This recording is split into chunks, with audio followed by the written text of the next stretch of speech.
Went back upstairs to check my alone in the stockpile. People sleeping at my house to go live, cause I'm the one myself. Mr.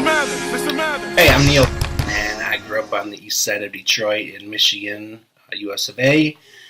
I went to high school on 8 Mile Drive, and I am working on a book called The Hate Smile.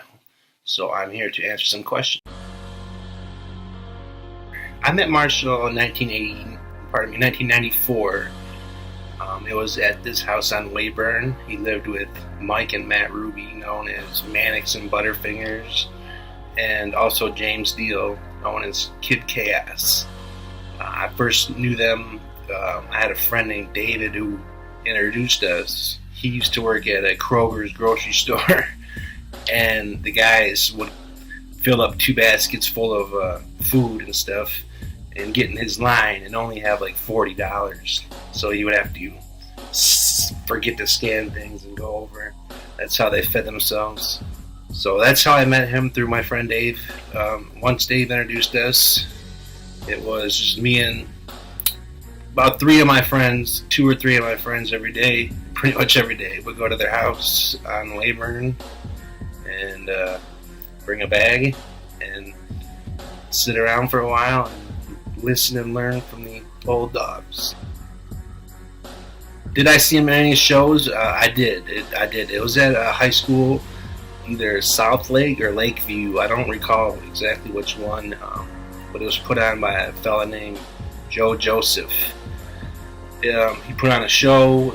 I thought, me and my friends all thought it was awful. Mostly just because their sound equipment wasn't very good at all. You couldn't really understand what they were saying. Just a whole lot of yelling. So I did see them perform once.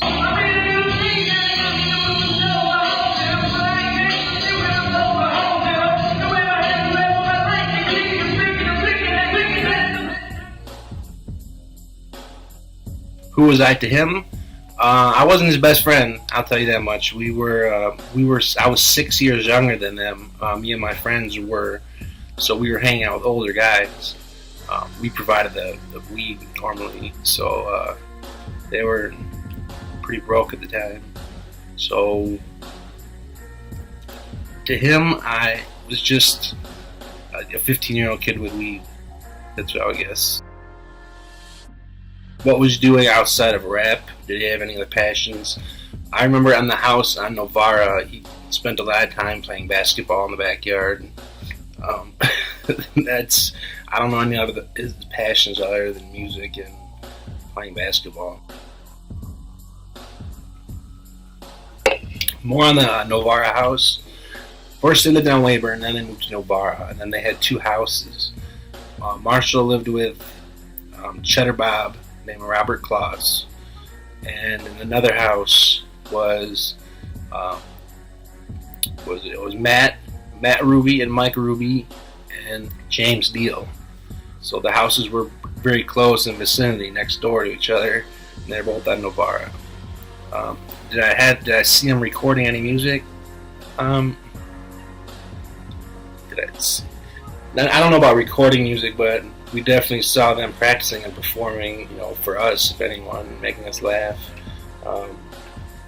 I wasn't there for any of I don't think I was there for any of the recordings, not that I recall.